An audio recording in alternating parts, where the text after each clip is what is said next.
Hi, good afternoon, folks. Game day. The Sabres are in Detroit. Let's look at some pre-game notes coming up. All right, let's take a look at the boys. They are in action in Detroit. And just wanted to go over a few things with you guys before a few things I checked I wanted to bring to light just in case some weren't aware. Okay, now the Sabres are in 17 games this year. They are 5-8-4 on the road. We're 3-4-3 our last 10 now. It seems like it's taken forever to get 10 games in. And Detroit are at home a very impressive 12-6. Where Detroit has struggled is on the road. Detroit now is under 500, which is not really a surprise. Detroit is still, if you look at their goals for and against, folks, I mean, it's not that impressive. They're minus 27 there. So they were finding ways to win. Now they're coming down to earth now. They're separating. The bottom four are who's supposed to be the bottom four. I had picked Buffalo fifth. You might recall this year people thought I was on crack or something. We're sixth. We've been pretty much sixth most of the year since we've fallen from grace early in the season. We're sixth. We're 9 points behind Detroit. We got 2 games in hand. I still believe we can finish in front of these 3 teams. I have my doubts about Ottawa, though. Ottawa could sneak up all of a sudden. I keep an eye on Ottawa. So Detroit, though, has had a very impressive season so far at 16-17-5. They're 4-11 on the road, though. So, but they're 12-6 at home, and they themselves are 3-5-2 their last 10. So both teams are going into this contest having won 3 of their last 10. Now, the thing that I found interesting about the Sabres, I checked it out because I just know we're doing not too bad on the road. Our last 6 road games were 3-1-2. So we've only lost 1 of our last 6 road games in regulation. It's something to think about going into this contest. Yeah, I was just looking at it there. And anyway, so let's move on from that. And all right, Tage Thompson, Peyton Krebs are back from COVID protocol, for those of you that don't know. So that's great news. We should have them in the lineup. They should be playing. So that means we have Tuck, Okposo, Thompson, Krebs all back, which is great news. You know, this is really, really what we need. We need what players we have to play. It's bad enough that we're the lowest paid team in hockey, that all our players are out also. Come on, you know, it's just not fair. So I have no idea who's going to be in nets, okay? And in case you haven't voted for Tage Thompson for the last man in on the All-Star, get on there and do it. The young chap deserves it.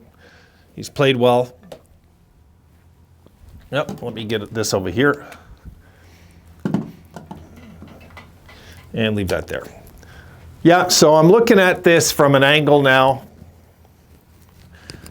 It's not a must-win, but you know what? I would like them to go with, I'm going to just say it for the first time all year, guys. I'm going to put it out there. I hope they start Aaron Dell today. You heard it here first. Can't believe I'm saying that. I hope they start Dell today. I am curious. You got my curiosity, Aaron. I want to see another game like that. I want to see if you're capable. Be interesting to see how they play with Aaron Dell and nets again. It would be very interesting to see if he could slap together. Now, look, you got more of our studs coming back. You know, there's no reason we can't go in there, especially the way we're playing on the road. I knew something was up, so I went into our season and I broke down all the scores and I looked at it. I was like, that's what's going on. We're 3-1. We're terrible at home, but on the road we're awake. The team's awake. 1 regulation loss the last 6. So they're okay on the road. Let's see. If we win again on the road today, something's going on with this young team that we're not even pinpointing at this point yet. It's kind of soon to say anything's happening when you're in the bottom 6 in the league, you know, so that's where we are right now. But I look for the positives and I look for the signs that something could turn in the following season. I always look for the signs by the end of the year. Like I've always been one of those guys that I try to watch teams that get hot at the end of the year. And sometimes it doesn't turn out. Like the year before the bubble, the first bubble.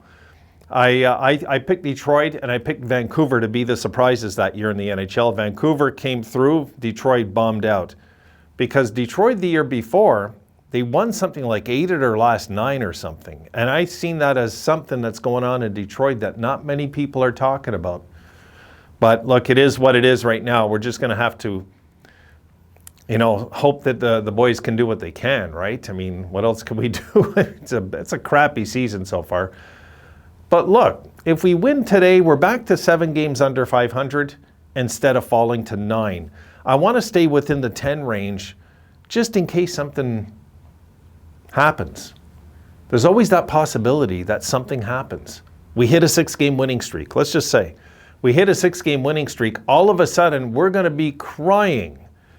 We hit that big slump before, that big rut. Because all of a sudden, we're going to be not too far out. It could happen. It could. But we would need a winning streak to have this as a serious discussion. We would need like a 6-game winning streak for this team to be able to look at potentially making a run for a playoff spot. But we need a winning streak. And if we don't get a winning streak, which is not something we've been doing as of late, that's for sure, and we just got to stand pat and kind of go with it game to game. But if we could all of a sudden just, I don't know, just something happen. It could. I'm a big believer it could. Will it happen? Who knows, guys? Really, who knows?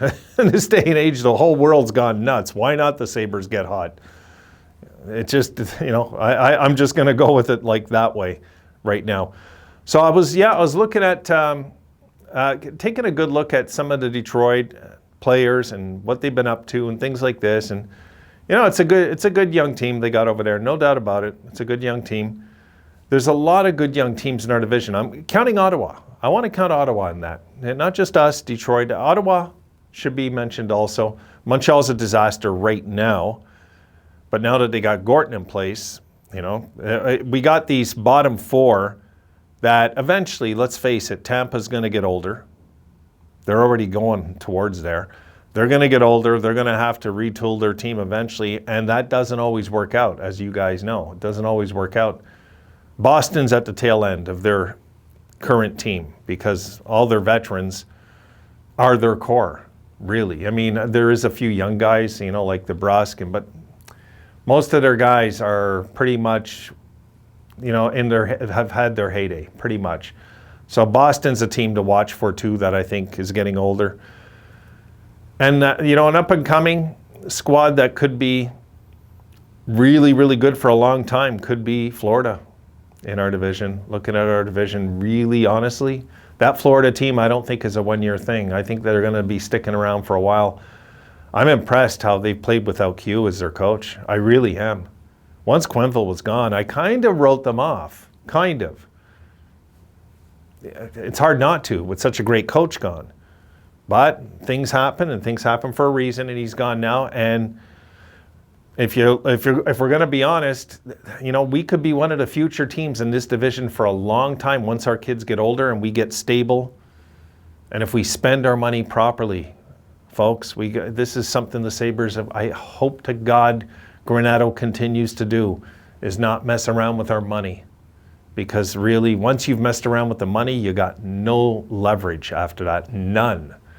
And right now, we've been spending very wisely this year. I know we're stuck in a few bad contracts, but this year, Okposo and Skinner have earned their keep. They have.